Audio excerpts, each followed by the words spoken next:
Okay, so a logjam break. On prices per se, Amit Bhagat, what's your view? I mean, in that recent interview I did for you for digital, you said that even in a market like NCR, which is right now inundated with unsold, probably has the highest inventory unsold, you believe that at least in next 2 to 3 years, you will start seeing prices firming up. Give me your rationale. So one reason is the implementation of the regulation. Customer is now empowered. Developer is conscious of the fact that he has to be compliant and he has to deliver on time. But how does that affect the prices? So I think it will affect the prices because people who are not able to deliver will get impacted adversely by the implementation of the regulation. And they will eventually not be able to deliver. Coming to the point of the reduction in launches, the reduction in launches will further lead to reduced supply in the next 2 to 3 years' time. And that is the reason when supply will get impacted, prices will remain where they are, but the absorption will increase. And probably third year down the line, you may see firming up the prices also. So customer has also realized in the last 5 years, 3 years, prices have not moved up, but rather they have been coming down in terms of schemes being offered by a developer. So today, when regulation is in place, customer is empowered, developer is conscious of his delivery and commitment to the customer, and there is reduced launches, the prices are bound to go up, and the customer is realizing that. And then when he's empowered, he will start buying. All right. On that note, we're going to slip into a break. But when we come back, if you're saying that new launches are likely to come down and you will finally see a price increase in real estate, residential real estate, which has been missing from the market, it has also pushed out the investor. Is it really time for you to broad base your portfolio with a second real estate asset? That's also a question to be asked, because traditionally real estate has been one of the most favored destinations for Indians to invest in.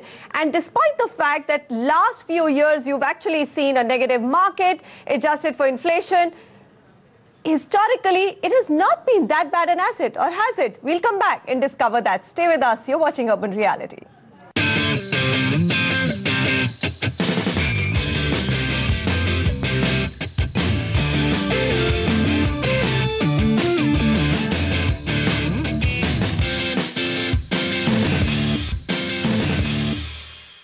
Should you now start actively hunting for a good bargain in real estate with prices at a 5-year low adjusted for inflation?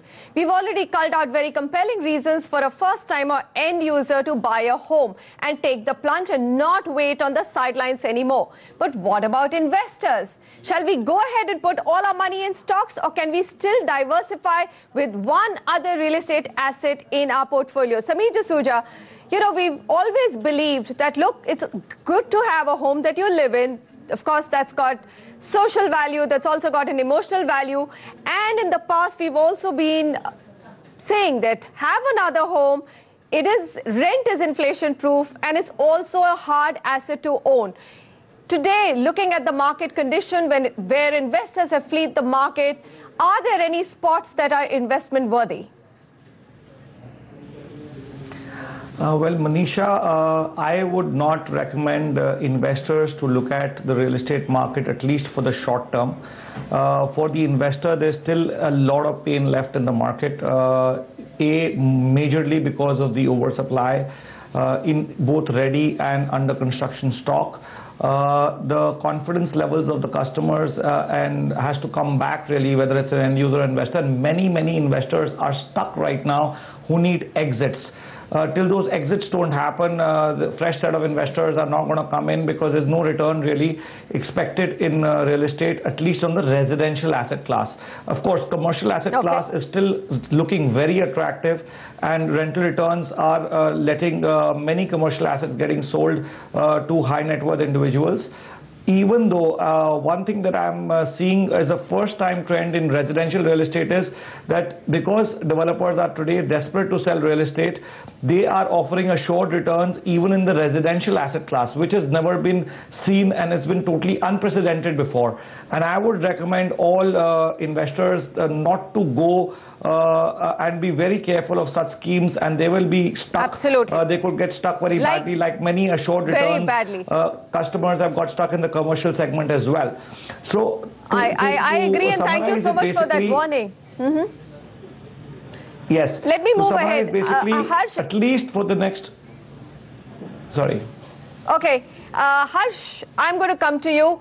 What's your own view? I mean, you won't deny the fact that we've always actually had in the past said it's not a bad idea. If you need to diversify your assets, you have a market which is at an all-time high, liquidity chasing it, doesn't seem to be pausing for breath, expensive, inexpensive, yet you have an asset class which is surrounded with all the gloom and doom that you can hear of.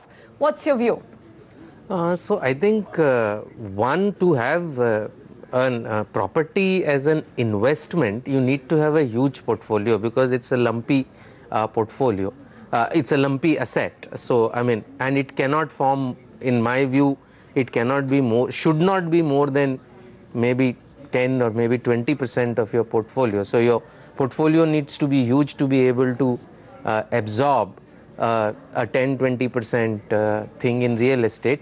A bigger thing is now fresh kind of investments are available. Rates are available, which will typically give you exposure to commercial property, where you can limit the size of your investments, you can diversify your investments.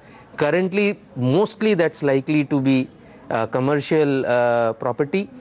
Maybe going forward at some point we would have others as well.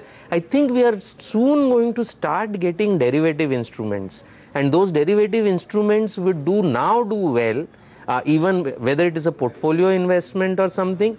They would now start doing reasonably well as the underlying market would, because of the regulation being in place, and therefore the lumpiness of the asset might go away. And instead of investing in a single asset, you might invest in investment managers such as Amit or somebody else, whosoever is raising money for this. Okay, fair enough. Amit, what's your viewpoint? Very quickly, we're running out of time. So I think one is a matter of what is your allocation to real estate first. Secondly, as markets mature. So Harsh said up to 20% is not a bad allocation, provided then of course you need at least a portfolio of 8 crores to have 20% of real estate, isn't it? Valid point, but at the same time, we also have to see as the market consolidates and matures, we also will start behaving like equity markets, where a fund manager can do a better job than you taking that risk, a concentration risk in one city. So it is better to go through a fund manager and diversifying your investment in various cities. Okay, all right. Anuj, last word to you and we'll wrap out. Yeah. So, Manisha, my thought is what Amit and Harsh said is, if you leave the fund management and REIT, which I think are very good investments on one side, if the buyer wants to invest direct in property, short-term investors, not a good time. I completely agree with Samir. I think on the mid-term, long-term, I am going to change my stance from saying is, no, it's not a good time, to say start looking at it.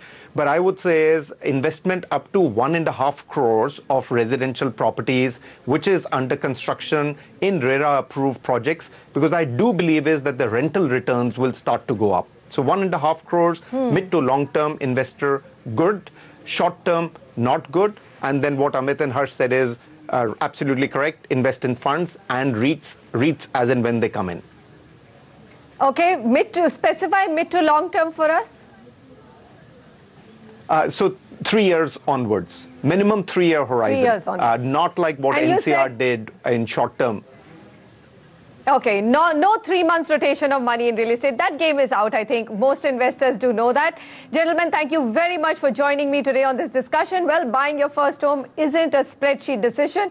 It's an emotional and a social one. And I can say the universe seems to be aligning in every which way for the first time or an end user home buyer to go out there and buy and get great deals. Starting next week, we bring you a special show dedicated to making your home buying experience an informed one. So do join us at 6:30 p.m. on 26 July. That's the date. Don't miss. Goodbye.